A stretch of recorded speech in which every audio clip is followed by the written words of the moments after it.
요한복음 4장 5절로 14절 말씀 우리 함께 합독하겠습니다.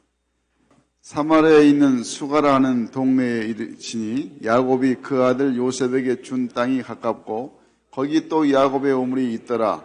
예수께서 길 가시다가 피곤하여 우물 곁에 그대로 앉으시니 때가 6시쯤 되었더라. 사마리아 여자 한 사람이 물을 기르러 왔음에 예수께서 물을 좀 달라 하시니 이는 제자들이 먹을 것을 사러 그 동네에 들어갔음이러라. 사마리아 여자가 이르되 당신은 유대인으로서 어찌하여 사마리아 여자인 나에게 물을 달라 하나이까 하니 이는 유대인이 사마리아인과 상종하지 아니함이러라.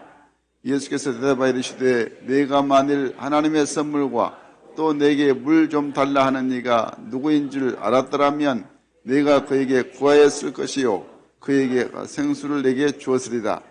여자가 이르되 주여 물기를 그릇도 없고 이 우물을 깊은데 어디서 당신이 그 생수를 얻겠사옵나이까. 우리 조상 야곱이 이 우물을 우리에게 주셨고 또 여기서 자기와 자기 아들들과 짐승이 다 마셨는데 당신이 야곱보다 더 크니까. 예수께서 대답하여 이르시되 이 물을 마시는 자마다 다시 목마르려니와 내가 주는 물을 마시는 자는 영원히 목마르지 아니하리니 내가 주는 물은 그 속에서 영생하도록 솟아나는 샘물이 되리라. 아멘 아멘. 사마리아 여인을 찾아오시는 우리 주님의 마음이 오늘 이곳에 있습니다. 오늘 예배를 통하여 주님 만나서 새로운 인생을, 새로운 삶을, 정말 영원한 생수를 우리에게 부어주시기를 원하셔서 오늘 항상 예배 가운데 함께 하십니다. 오늘 또 이 마음을 가지고 풍성한 은혜가 생명수의 은혜의 강이 넘쳐 흐르기를 간절히 소원합니다. 우리 자유법원과 인사하겠습니다. 잘 되고 있습니다. 기도하면 됩니다. 하나님이 하십니다. 네. 영국의 작은 마을인 하노버에는 하노버 교회가 있는데 이 교회 벽에 다음에 성경 구절이 기록되어 있는 기념비가 있다고 전해지고 있습니다. 욥기서 17장 11절 말씀인데요. 이렇게 기념비에 적혀 있습니다. 나의 날이 지나갔고 내 경영, 내 마음에 사모하는 바가 다 끊어졌구나. 이 기념비가 1866년 우리나라 평양의 대동강변에서 칼을 들고 달려드는 조선 병사에게 성경을 내어주고 순교를 당한 한국 개신교 최초의 순교자인 로버트 저메인 토마스 목사님 순교 기념비의 내용입니다. 토마스 선교사님이 1840년 이제 영국 하노버에서 목사님의 아들로 태어나서 1859년 런던 대학교를 졸업하고 1863년에 목사 안수를 받고 그 다음 달인 이제 7월 달에 폴 메이조라는 배를 타고 또 사모님과 함께 중국 선교사의 길을 떠납니다. 하지만 불행히도 중국 상해에 도착하자마자 아내인 캐롤린 고드프리가 세상을 떠나게 됩니다. 그렇지만 이 토마스 선교사가 이제 잠시 좀 마음을 추스려서 북경에 들립니다. 그리고 우리나라 땅 조선에 대한 소식을 듣게 됩니다. 1866년 7월 25일자로 영국 선교본부에 보낸 토마스 선교사의 마지막 편지 첫머리가 이렇게 시작하고 있습니다. 나는 상당한 분량의 책들과 성경을 가지고 떠납니다. 조선 사람들로부터 받을 환영을 생각하니 얼굴이 달아오르고 희망에 부풉니다. 하나님의 말씀인 성경을 전하기 위해 미지의 나라로 떠나는 나의 노력을 언젠가는 반드시 인정해 주시리라 믿으며 나는 갑니다. 결국 이 토마스 선교사님이 한반도 복음화를 위한 프로테스탄트, 그러니까 천교도의 첫 번째 순교자가 된 것입니다.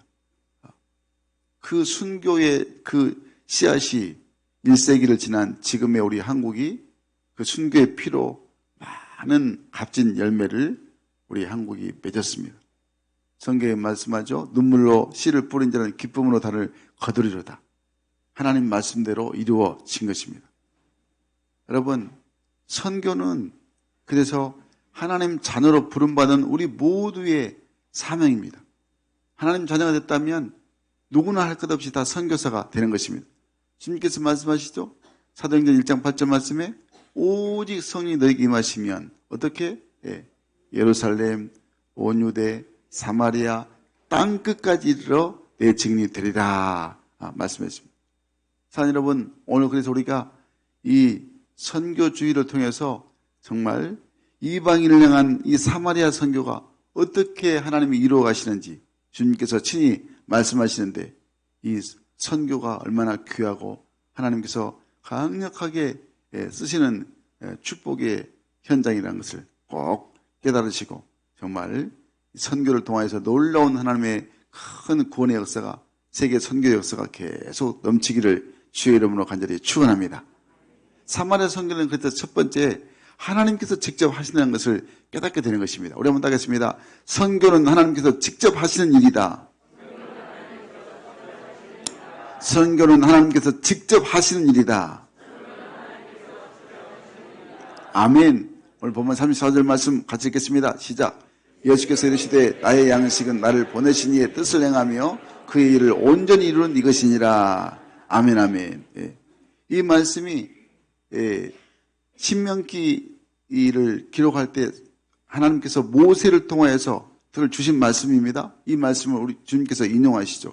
그러니까 신명기 8장 3절 말씀에 이렇게 말씀하십니다. 너를 낮추시며 너를 줄이게 하시며 또 너도 알지 못하며 내 조상들도 알지 못하던 만나를 내게 먹이신 것은 사람이 떡으로만 사는 것이 아니요 여호와의 입에서 나오는 모든 말씀으로 사는 줄을 네가 알게 하려 하심이니라.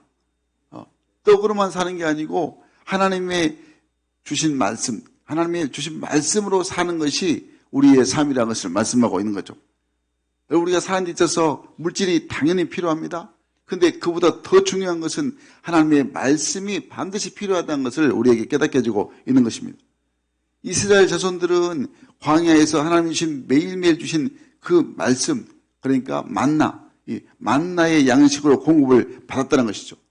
그래서 예수님께서 이 광야에서 사단의 유혹을 받으실 때도 이 말씀을 인용하셨습니다.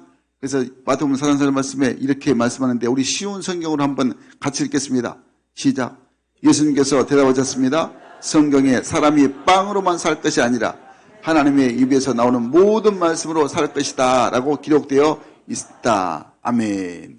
여러분, 가장 귀한 생명을 살리는 일이 그래서 육신의 빵으로만이 아니라 하나님의 말씀인 곧 생명이, 하나님의 말씀이 생명을 살린다고 말씀을 하고 계시죠.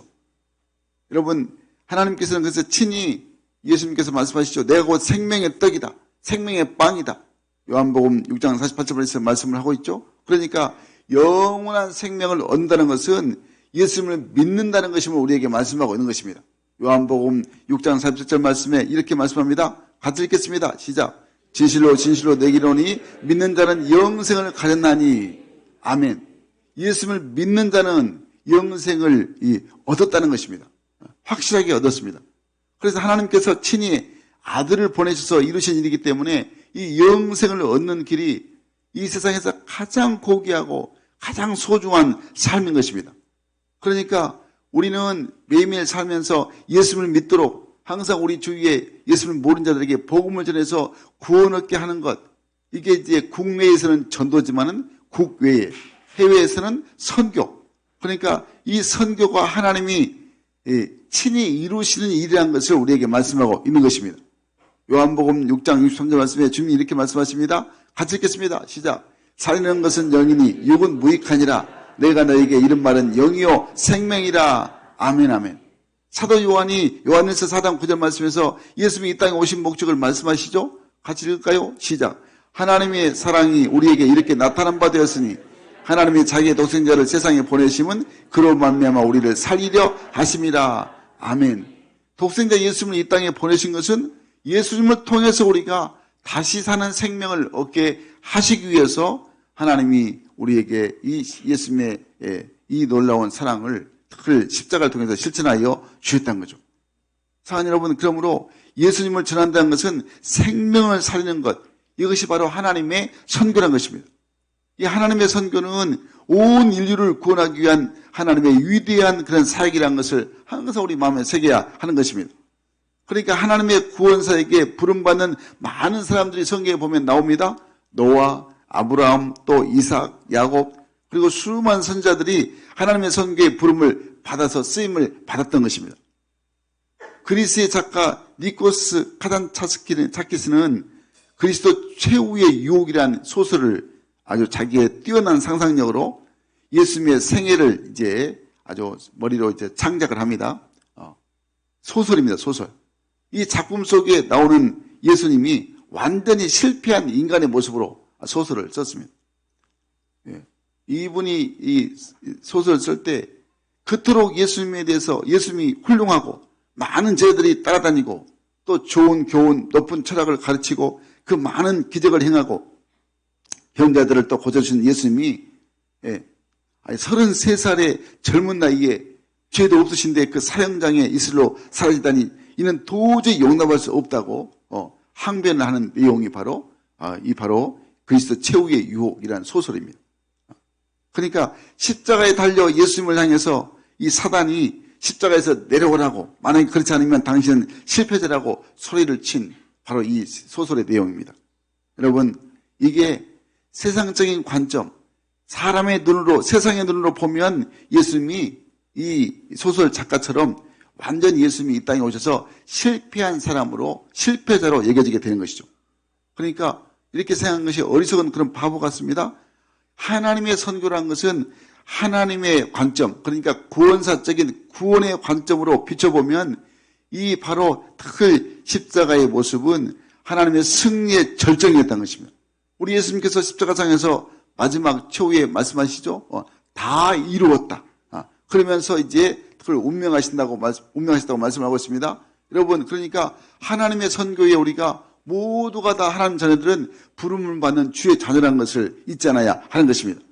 그렇기 때문에 우리가 항상 매일매일 신앙생활하면서 열심을 다해서 하나님의 선교의 부름에 응답을 하고 그 응답에 우리가 내 마음, 내 열정, 내 또 그 삶의 모든 것, 이 부름의 응답에서 하나님 선교에 쓰임받는 자가 되어야 한다는 것입니다.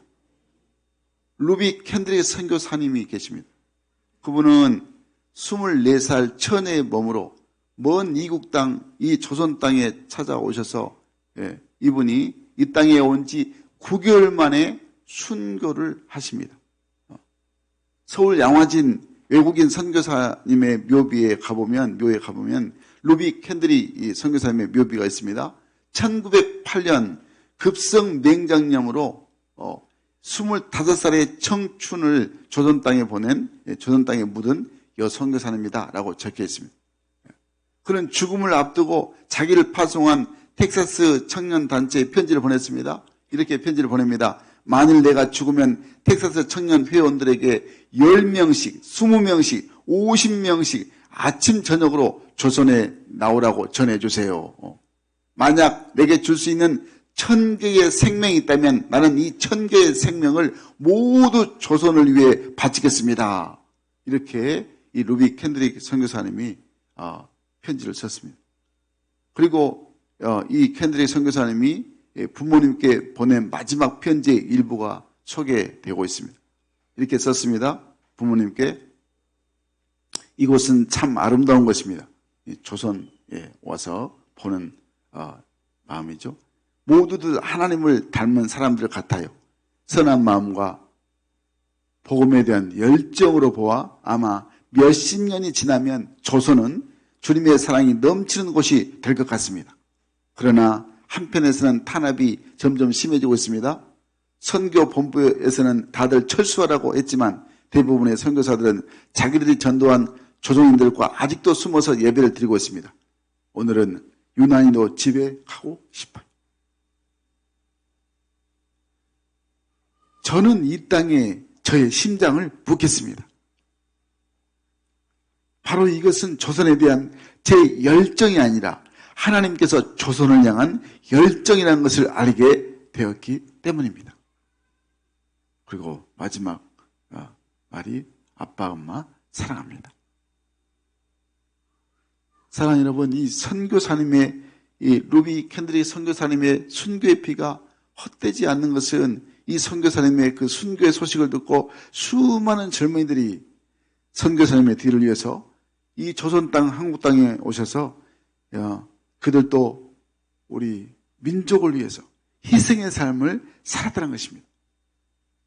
사랑하는 여러분, 그러니까 선교는 하나님의 눈으로 볼 수 있어야 한다는 것입니다. 하나님의 선교에는 누군가 이처럼 헌신이 따른다는 것을 말씀하고 있는 것입니다. 오늘 본문의 말씀에 그래서 예수님께서 수가성 여인에게 복음을 전하는 내용이 우리가 이 본문 말씀 통해서 읽었는데요.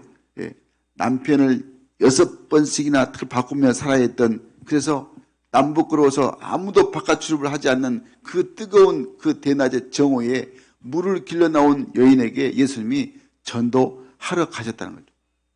그 동네에 들어갔던 제자들이 먹을 것을 가지고 돌아와서 예수님께 드릴 때, 이때 예수님께서 이렇게 말씀하십니다.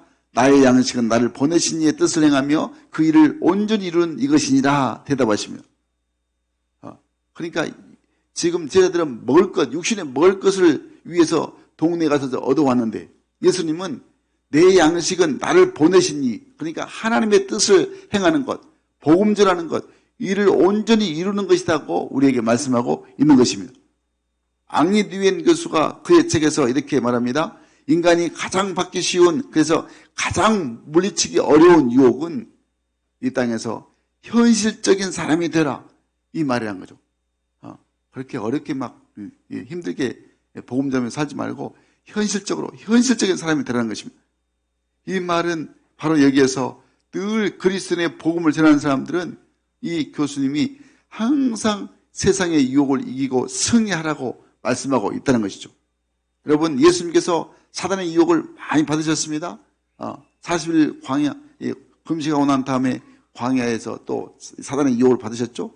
사랑하는 여러분, 우리가 살아가면서 항상 현실과 하나님 나라에 대해서 자꾸 우리가 마음을 잘 올바르게 갖지 못한 경우가 많이 있습니다. 그러니까 현실을 바라보면 너무 삶이 바쁘고 힘들죠. 선교 그냥 아무나 한 게 아니고 그냥 한 사람만 하고 나는 그냥 열심히 그냥 살란다. 그렇게 현실에 매이는 경우가 많이 있습니다. 여러분, 선교는 하나님이 직접 하시라는 것을, 우리를 통하여 하나님이 하신 일이라는 것을 우리가 기억해야 하는 것입니다. 그래서 오늘 주님께서 말씀하신 것처럼 참된 양식은 하나님 아버지의 뜻을 행하고 그분의 일을 온전히 이루어가는 것, 이게 바로 선교라는 것을 잊잖아야 하는 것입니다. 그래서 여러분, 우리 모든 우리 하나님 귀한 자녀들은 이 사마리아 선교, 전혀 이방 사람, 전혀 유대인과 상종치 못한 이 사마리아 이 여인에게 예수님이 다가가서 복음을 전했다는 것은 바로 이 복음이야말로 가장 하나님의 큰 뜻을 이루는 축복의 그런 역사가 이루어지게 된다는 거죠. 그러니까 여러분, 늘 온 땅에 예수 그리스도의 복음을 전하는 것, 이 선교, 전도, 이것이야말로 우리 모든 서양 가족이 항상 꿈꾸고 이 소망을 이루도록 늘 기도하고 늘 우리가 함께 마음을 같이 해서 하나님의 뜻을 이루는 하나님의 자녀가 되고 선교사가 되어야 한다는 것입니다. 우리 모두가 다 주의 이름으로 선교사가 되어야 하는 것입니다. 두 번째는 사마리아 선교는 어떻게 이루어지냐? 나는 심고 하나님께서 열매 맺게 하신다는 것을 항상 마음에 새게 하는 것입니다. 우리 한번 따겠습니다. 나는 심고 하나님이 열매 맺게 하신다. 나는 심고 하나님이 열매 맺게 하신다. 믿으십니까? 정말 그렇습니다. 내가 심기만 하면 하나님이 다 열매 맺게 하십니다. 본문 37절 38절 같이 읽겠습니다. 시작. 그런즉 한 사람이 심고 다른 사람이 거둔다는 말이 옳도다. 내가 너희로 노력하지 아니한 것을 거들어 보내어노니 다른 사람들은 노력하였고 너희는 그들이 노력하는 것에 참여하였느니라. 아멘 아멘. 사도 바울은 고린도 교회에 보내는 편지에서 고린도전서 3장 6절 7절 말씀 보니까 이렇게 말씀합니다. 같이 읽어볼까요? 시작. 나는 심었고 아볼로는 물을 주었을 때 오직 하나님께서 자라나게 하셨나니 그런즉 심는 이나 물 주는 이는 아무것도 아니로되 오직 자라나게 하시는 이는 하나님뿐이니라. 아멘 아멘. 여러분, 우리가 선교를 말할 때 선교를 이렇게 설명할 수가 있습니다. 우리가 이 세상 우리가 살지만 세상을 밭으로 우리가 표현을 하자면 이 밭에는 농사를 짓는 일꾼이 많이 있죠. 그런데 이 밭을 경영하는 농장 주인은 누구시냐? 하나님이시라는 것입니다. 그러니까 이 농장 밭에서 어떤 일꾼은 역할이 씨를 뿌리고 어떤 일꾼은 물을 주고 어떤 일꾼을 추수를 하게 된다는 것이죠. 그런데 이러한 과정에서 어떤 사람이 씨만 뿌리다가 임무를 마치고 그냥 세상을 떠나기도 하고, 또 어떤 사람은 한 번도 씨를 뿌린 적이 없기 때문에 그냥 거두는 일만 하는 분도 있다는 것이죠. 그래서 이 모든 일이 어디에서 이루어진다고요? 이 세상이라는 하나님의 농장에서 이루어지고 있다는 것입니다. 그러니까 하나님의 관점에서 보면 어떤 일을, 어떤 역할을 하든지 간에 하나님께는 결코 선교가 실패가 없다는 것입니다. 그렇기 때문에 비록 눈물로 씨를 뿌렸음에도 자기가 거두지 못한다 할지라도 그가 자신의 책임을 다한 것이기 때문에, 자신의 본분을 다한 것이기 때문에 주인에게 칭찬받게 되게 된다는 것입니다. 사랑하는 여러분, 우리 한국교회 선교의 역사가 이 사실을 증거하고 있습니다. 대동강에서 성경책을 내밀며 한마디의 말도 못하고 순교한, 처음에 말씀드렸던 서두에 토마스 선교사님이 그냥 씨만 던져놓고 이 세상을 떠났습니다. 천국 가셨죠. 순교했습니다. 이분이 목사의 아들로 태어나서 대학까지 졸업하고 24살의 목사가 되어서 27살의 세상을 떠났으니까, 그것도 아내 사모님과 함께 머나먼 타국에서 그렇게 알지 못하는 이 나라에 와가지고, 그것도 병사에게, 조선 병사에게 죽임을 당하니까 어떻게 보면 안타까운, 진짜 안타까운 일생이라고 볼 수밖에 없다는 것이죠. 그런데 그의 마음속에는 정말 선교에 대한 열정이 불타고 있었다는 것입니다. 그의 손에는 천지만물을 지으신 하나님의 말씀인 성경이 항상 들려져 있었다는 것입니다. 바로 이것이 복음의 씨앗이 되어서 130년을 지난 오늘 한국 기독교의 인구가 비록 코로나 3년을 거치면서 이제 믿음의 이탈자들이 있어서 많이 또 어려움을 겪지만은, 그런데 지금도 여전히 800만에서 1000만 정도의 성도들이, 우리 한국교회 성도들이 세계 선교에 가장 앞서가고 있는 것입니다. 사랑하는 여러분, 그래서 오늘 본문에서 예수님은 저희들에게 의미심장한 말씀하십니다. 본문 4장 35절 중반부부터 36절 말씀 보니까 이렇게 말씀하십니다. 우리 함께 읽어볼까요? 시작. 나는 너희에게 이르노니 너희 눈을 들어 밭을 보라. 희어져 추수하게 되었도다. 거두는 자가 이미 싹도 받고 영생에 이른 열매를 모으나니 이는 뿌리는 자와 거두는 자가 함께 즐거워하게 하려 함이라. 아멘, 아멘. 지금 우리가 세상을 바라볼 때 오늘을 사는 우리 현대인들에게도 동일하게 이 말씀이 똑같이 적용됩니다. 이게 무슨 말이냐면 선교가 언젠가는 뿌려졌던 자와 거두었던 자가 함께 즐거워하게 되게 될 것이라는 거죠. 그러니까 씨앗을 뿌리면서 혹시 나지 않냐니까, 또 언제 거둘까, 못 거둘까 염려하거나 두려워하지 않아도 된다는 것이죠. 하나님의 뜻은 때를 어떤지 모두든 어떤지 항상 복음의 씨를 뿌리는 하나님의 자녀인 우리가 되어야 한다는 것입니다. 복음의 씨앗을 뿌리는 것이 바로 선교라는 것입니다. 그러니까 여러분, 행복 모임에서 열심히 복음을 그냥 전하는 것, 복음을 늘 이 길거리에서 복음을 전하는 것, 이게 바로 선교인 것입니다. 아멘이십니까? 여러분, 그러므로 늘 복음을 온 힘을 다해서 내가 뿌려놓으면 누군가가 바로 이 뿌려놓은 씨앗을 통해서 열매를 거두게 된다는 것입니다. 우리 성인교회가 두날개 선교를 2012년부터 시작했습니다. 올해가 12년째입니다. 그러니까 2012년부터 2019년까지 코로나 전까지 우리가 그 12명의 선교사를 파송해서 하나님 나라의 확장에 힘써왔습니다. 그에 대한 열매는 우리가 헤아릴 수 없습니다. 제일 귀한 축복이 우리 교회에 충성된 일꾼들, 정말 대부분 이 단기 선교사를 잘 선교사로 헌신해서 받은 은혜의 사랑을 계속 실천해서 우리 몸된 교회가 더욱더 충성된 일꾼으로 늘 쓰임받고 있다는 것이 얼마나 귀하고 감사한 일인가를 말로 표현은 다 할 수가 없죠. 그래서 우리 교회가 다음 세대가 더 큰 기대, 더 큰 소망으로 가득 차는 그 이유가 바로 그것인 것입니다. 이제 우리가 오늘 선교주의를 우리가 지내면서 13호 선교사, 나는 사마리아 여인에게 말을 건다, 이 독장을 한 이 김비룡 우리 형제가 이제 13호 선교사로 파송을 받습니다. 그런데 다음 주 토요일 날 결혼합니다. 할렐루야. 맞아요. 다음 주 맞아요. 네. 이번 주가 16일이니까 다음 주 저기니까 23일 다음 주 토요일 날. 맞죠?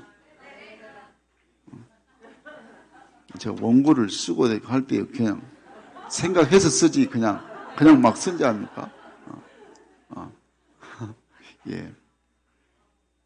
여러분, 정말 그러니까 신혼의 단꿈을 뒤로하고 이제 6월 4일 날 필리핀으로 파송을 받게 됩니다.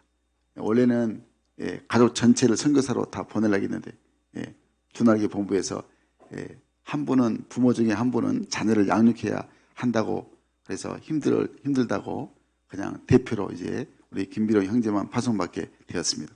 사랑하는 여러분, 우리가 김비룡 우리 형제가 우리를 대신해서 지금 필리핀에 가서 이제 선교를 하게 됩니다. 1년 동안. 그럴 때 우리 모두가 다 선교사입니다. 크게 아멘 하세요. 왜냐하면 우리는 보내는 선교사입니다. 좀 이따 이제 여러분이 정말 기쁜 마음으로 우리 선교사의 삶을, 선교사의 그 책임을 우리가 잘 감당해야 돼요. 이제 말씀 끝나면 여러분 이제 우리가 우리도 보내는 선교사 하겠다고 믿음으로 우리 여러분 작정을 해야 됩니다. 먼저는 그러니까 물질의 선교사가 우리 성인교회 모두가 되는 것이죠. 그러니까 이번부터는 이제 그동안 우리의 12호까지는 이제 선교를 할 때에 항상 선교 파송하는 과정에서 40%를 물질을 이제 감당해야 했던 것입니다. 근데 이제 선교사로 늘 쓰임 받은 데 대해서 그래서 그동안 부담이 좀 있었습니다. 물질로 준비가 안 되면 이게 선교사로 파송 받는 것이 상당히 부담이 됐습니다. 근데 이제는 누구나 선교할 수 있도록 선교의 문을 활짝 열어놓으려 합니다. 아멘이시죠?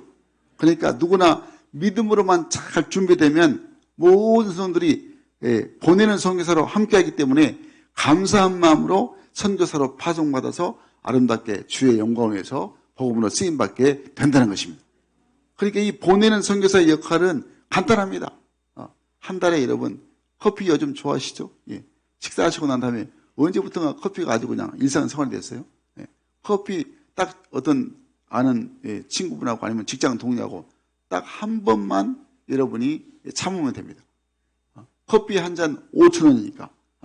그러니까 한 사람 직장 동료든지 친구든지 둘이 같이 커피 한 잔씩 먹는 것을 참으면 5,000원씩 10,000원을 참습니다. 그 10,000원이 선교비로, 물질의 선교비로 여러분 이제 김비룡 선교사에게 전해지면 됩니다. 아멘. 누구나 할 수 있습니다. 우리 키즈셀 부모님이 주는 용돈 아껴가지고 할 수 있습니다. 틴셀도. 그러니까 모두가 다 선교에 동참해서 그래서 진짜 믿음으로 선교로 잘 선교사로 내가 쓰임받겠다 하고 준비되면 바로 그냥 보내려 합니다. 그래서 올 12월 달에도 또 지금 준비하고 있습니다. 또 한 명 보내고 그래서 이제 내년 또 6월 달 되면 또 이제 귀국하고 또 한 명 또 계속 또 이제 15호 보내고 이게 올 12월 달이 14호 내년 또 6월 달이 또 15호 또 그 다음 또 12월 달에 계속해서 나가고 들어오고 그래서 말씀으로 잘 훈련되고 무장돼서 진짜 선교가 얼마나 행복한가. 힘든 게 아니고 즐겁고 감사하고 한 영혼을 살린다는 것이 얼마나 나를 하나님께서 쓰시는 것에 감사한 마음이 특히 선교가 우리에게 귀한 축복이라는 것을 여러분 꼭 믿음으로 여러분 직접 여러분이 체험해 보면서 깨닫는 하나님의 귀한 자녀 되기를 간절히 바랍니다. 그러니까 여러분 선교사 후원 신청서에 이제 작성하다 보면 특히 여러분이 바쁘게 살다 보면 딱 여러분이 하겠다고 하지만 잊어버릴 수가 있어요. 그래서 우리가 방법을 동원했습니다. 그래서 CMS로 하려 합니다. CMS로. 그러니까 수수료가 나가더라도 그냥 CMS로 잊어버려도 되고 그 대신 여러분들이 여러분 통장 계좌에 계좌번호를 적어 놓으시면 거기다 사인만 해 놓으시면 이제 CMS에서 CMS로 모두가 이체가 됩니다. 여러분 통장에서 한 달에 10,000원, 한 달에 10,000원. 그러니까 여러분이 꼭 이렇게 해서 정말 하나님의 놀라운 영광을 위해서 선교사로 쓰임받기를 간절히 바랍니다. 앞으로 우리는 정말 기대가 됩니다. 우리들 틴셀이 또 우리 또 키즈셀 계속 믿음을 잘하고 있습니다. 앞으로 이제 저도 그렇게 확실하게 기도하고 있습니다. 결혼하면 무조건 자녀들 3명.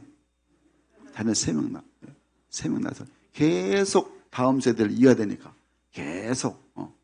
요즘에는 서울에서 보니까 2명이 이제 다세대 가정이 된다고 아주 그냥 뭐 시에서 많이 또 서울시에서 후원을 많이 받는다고 하더라고요.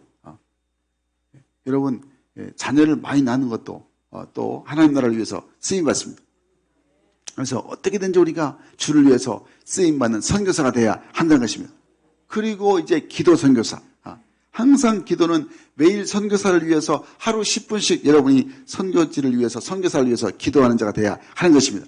그러면 우리 모두가 다 선교사로 쓰임받게 되게 되는 것입니다. 이것이 바로 이 선교가 사마리아 선교입니다. 나는 심고 하나님이 열매 맺게 하신 이 축복을 우리에게 누리게 하신 것입니다. 사랑하는 여러분, 그러므로 이 선교회, 사마리아 선교회 우리 모두가 다 한 사람도 빠짐없이 선교에 동참해서 정말 이방 선교의 교두보가 됐던 이 사마리아 선교를 통해서 주님의 나라가 더욱더 크게 확장되는 일에 우리 모두가 쓰임받기를 주의 이름으로 간절히 축원합니다. 축원합니다. 마지막으로 그래서 선교는 언제 해야 되느냐? 선교는 지금 해야 됩니다. 지금. 아멘? 내 뭐 다 갖추고 내 준비되고 이게 아니고 지금 해야 돼. 지금. 우리 다 하겠습니다. 선교는 지금 해야 한다. 선교는 지금 해야 한다. 아멘 아멘. 오늘 35절 말씀 가지겠습니다. 시작. 너희는 넉 달이 지나야 추수할 때가 이르겠다 하지 아니하느냐? 그러나 나는 너희에게 이르노니 너희 눈을 들어 밭을 보라. 희어져 추수하게 되었도다. 아멘 아멘. 주님은 오늘의 말씀을 통해서 이 희어져 추수하게 되었으니까 눈을 들어 밭을 보라. 지금 추수가 다 지금 이렇게 익어서 추수할 때가 됐다는 것입니다. 이게 선교의 긴급성을 다음이 아니고 긴급하게 지금 해야 한다고 말씀을 하고 있습니다. 선교는 지금 해야 한다고 우리 주님께 촉구하고 있습니다. 미루거나 때를 기다린 게 아니고 지금 현재가 중요하다고 말씀하고 있는 것입니다. 우리 아까 영상 한 5분짜리 좀 길게 봤죠? 그때 보니까 지금 3,700 종족 가운데 15,000, 16,000 종족 가운데 지금 3,700 종족이 한 번도 복음을 들어보지 못한, 그리고 하루에 전 세계 3만 명의 사람들이 굶어 죽어가고 하루에 $2, 그러니까 한 2,500원, 2,500원으로 하루를 그냥 살아가는 그런 사람들이 뭐 몇천만 명? 어마어마하게 많습니다. 복음을 듣지 못해서 정말 가난하고 어려운 그런 삶을 사는 사람들이 많습니다. 여러분, 그러니까 정말 그들을 위해서 오늘 지금 주님께서 말씀하실 때 35절 말씀에 너희가 넉 달이 지나야 추수할 때가 이르겠다 하지 않냐냐, 희어져 추수하게 되었도다. 그냥 넉 달이 지나면 추수하게 된 게 아니고 이미 지금 추수할 때가 돼서 그냥 곡식이 익었다는 것입니다. 그러니까 파종과 추수의 그 사이의 기간이 넉 달이기 때문에 인간적으로 생각해 볼 때는 조금 기다리면 되겠지만은 하나님의 선교에서는 그 넉 달이 이미 지나서 추수할 때가 되었다는 것을, 긴급하게 추수해야 한다는 것을 말씀하고 있는 것입니다. 그래서 마태복음 9장 30절 말씀에 이렇게 말씀합니다. 주님께서 추수할 것은 많으나 일꾼이 적으니 그러므로 추수한 주인에게 청하여 추수할 일꾼을 보내주소서. 지금 추수할 때가 많다는 것입니다. 추수할 일꾼 좀 보내주소, 이렇게 주님께서 말씀하고 있는 것이죠. 사랑하는 여러분, 그러므로 지금이 추수할 때임을 꼭 기억하십시오. 영적인 추수는 기다리는 때가 있지 않습니다. 지금이 바로 추수의 때입니다. 오늘 본문의 수가성 여인도 예수님의 말씀을 듣고 즉시 그냥 회개하고 어떻게 물동이를 버려둔 채 동네로 들어가서 내가 말한 이 사람을 와보라, 이 사람에게 와보라, 이 사람을 와보라, 이렇게 외칩니다. 그러니까 여인에게 있어서 당장에 필요한 것은 물동인데, 물이 있어야 먹고 사는데, 이 먹고 사는 일이 가장 중요한데 그거 뒤로 버려둔 채 그동안 자기를 멸시하고 경멸했던 그 동네로 뛰어들어가서 많은 사람들을 불러서 예수님께로 돌아오라고 외쳤다는 것이 얼마나 귀한 일인가를 우리에게 말씀하고 있는 것입니다. 대장간, 여러분, 대장간, 요즘에는 없지만 대장간에서 연장을 만들려면 먼저 쇠를 불에 달구죠. 그리고 그것이 식기 전에 즉시 그냥 쇠망치로 내려쳐야 아주 연하게 구부러져서 새로운 연장으로 다시 또 만들어집니다. 그런데 이것이 영적인 우리 인간에게도 예외가 아닙니다. 그러니까 우리가 성령 충만의 불을 받고 복음의 일을 받은 즉시 선교해야 되겠다, 이 마음이 하나님께서 우리에게 주실 때 즉시 말씀에 순종하고 선교에 힘을 써야 한다는 것입니다. 나중에 차분하게 뭔가 좀 내가 여유가 있으면 그게 아니고 지금 힘을 써야 한다고 말씀하고 있는 것입니다. 사랑하는 여러분, 오늘 우리가 선교주를 지키면서 우리 모두가 3.3전 세계 비전을 이루는 선교에 적극 우리가 참여하시기를 간절히 바랍니다. 씨를 뿌리는 자와 거두는 자가 다를 수 있지만 하나님 나라의 기쁨은 다 함께 누리게 된다는 것입니다. 그러므로 이 선교가 지금이 중요하다는 것입니다. 초대교회 역사에서 그 선교 역사를 보면 사도행전의 이 역사가 나오는데 사도행전 1장에서 7장까지가 예루살렘 전도, 그리고 8장부터 12장까지가 사마리아 선교, 그리고 늘 13장부터 마지막 28장까지가 이방 선교입니다. 그런데 8장에서 시작되는 이 사마리아 선교가 이방 선교의 다리가 되는 그 위치, 사마리아 선교가 아주 그냥 선교의 다리가 되는 그 위치에 있다는 것을 말씀하고 있죠. 그래서 사도행전 8장 1절 말씀에 사마리아 선교가 얼마나 많은 영향을 미치는가를 알게 하시는데 바로 한번 읽겠습니다. 사도행전 8장 1절 말씀 시작. 사울은 그가 죽임당함을 마땅히 여기더라. 그날에 예루살렘에 있는 교회에 큰 박해가 있어 사도교회는 다른 유대와 사마리아 모든 땅으로 흩어지니라. 아멘 아멘. 예.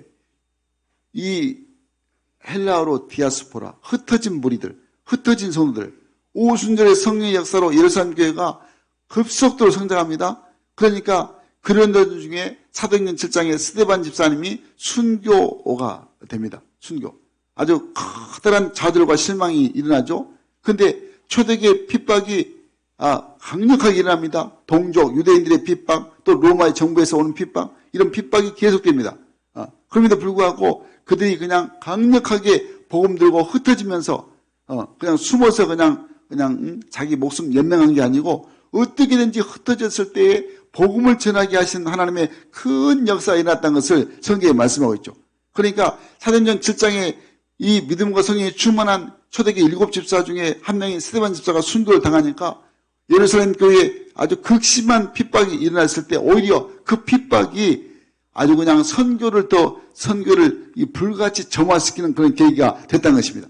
이 사건으로 모두가 다 성도들이 이제 유대와 사마리아 지역으로 흩어지게 됩니다. 그런데 이 흩어짐으로 인해서 그동안 예루살렘만 머물러 했던 이 사람들이 다시금 복음에 대한 각성을 가지고 흩어지게 되면서 복음이 확장되어서 어마어마한 선교가, 하나님의 선교가 이루어지게 됐다는 것을 역사가 증거하고 있는 것입니다. 사랑하는 여러분, 마찬가지입니다. 오늘날의 교회도 하나님의 말씀으로 성령을 충만해서 부흥하려 할 때, 성장하려 할 때 사단이 다양한 방법으로 늘 교회에 시련을 줍니다. 그 성장을 막으려고 아주 사단이 발버둥을 칩니다. 그럴 때 여러분 더 적극적으로 정면 공격해서 우리가 복음으로 전도하고 복음으로 선교하고 탁 나아가면 하나님의 놀라운 은사로 아주 그냥 악한 영들이 꼼짝 못하고 이 선교 앞에 다 무릎을 꿇게 되게 되는 것입니다. 여러분, 그러므로 항상 우리는 선교는 지금 해야 된다는 것을 말씀하고 있습니다. 사도 베드로가 이렇게 사단의 기회가 있음을 미리 준비하라고 말씀하고 있습니다. 우리 한번 베드로전서 5장 8절 9절 말씀 읽겠습니다. 시작. 근신하라, 깨어라. 너희 대적 마귀가 오는 사자 같이 돌아다니며 삼키잘 찾나니 너희는 믿음을 굳건하게 하여 그를 대적하라. 이는 세상에 있는 너희 형제들도 동일한 고난을 당한 줄을 압니다. 아멘 아멘. 사랑하는 성도 여러분, 이제 말씀을 정리하겠습니다. 여러분, 교회는 생명구조선입니다. 생명선입니다. 그러니까 교회가 노아의 방주와 같이 썩어져가는 세상, 죽어가는 영혼들을 살리는 생명의 구조선이 되어야 한다는 것입니다. 그 역할을 교회가 감당해야 한다는 것입니다. 그래서 교회가 선교적인 기능이 있습니다. 두 가지가 선교 기능이 있는데 모이는 교회와 흩어지는 교회로서의 선교의 기능을 잘 감당해야 하는 것입니다. 그냥 모이는 교회로만 우리끼리 모여서 그냥 아멘 할렐루야 은혜만 받고 그냥 제결길로 가는 게 아니고 이제 모였으면 다시금 흩어져서 많은 복음을 전해서 흩어지는 교회에서의 선교적인 사명을 감당해야 한다는 것입니다. 그러니까 주님의 이름으로 모였던 우리 모두가 다 흩어져서 이제 선교사의 사명을 감당하는 것입니다. 여러분, 우리 교회 비전이 303전 세계 비전입니다. 우리 교회 비전 아시죠? 비전이 뭐다고요? 303전 세계 비전. 그러니까 300명의 선교사를 12전선에 파송하고 전 세계에 파송하고 3,000명의 셀들을 세워서 지역과 민족과 열방을 복음하는 것이 바로 우리 교회 비전입니다. 우리 인간적 생각으로 이제 12명, 13명째 이제 파송을 하는데 언제 300명 선교사 될까? 그럴지 모르지만 하나님의 성이 불붙으면 강력하게 일어나면 아주 그냥 걷잡을 수 없이 그냥 놀라운 성령의 역사로 선교가 이루어지고 하나님의 뜻이 이루어지게 되는 것입니다. 비전이 이루어지게 되는 것입니다. 그럼 여러분, 우리 모두가 다 3만3천 세계민을 가지고 온 세계를 향해서 믿음으로 우리가 뻗어나가야 하는 것입니다. 여러분, 우리 한번 자유분과 인사하겠습니다. 우리 모두가 선교사입니다. 우리 모두가 선교사입니다. 아멘. 그래서 이제는 보내는 선교, 나가는 선교, 물질로 후원하는 선교, 기도하는 선교사가 되어서 우리 기숙사부터 시작해서 틴, 청년, 장년에까지 선교적 사명을 잘 감당함으로 오늘 말씀처럼 선교, 사마리아 선교에 쓰임받는 우리 모든 성령 가족 되기를 주의 이름으로 간절히 축원합니다. 축원합니다.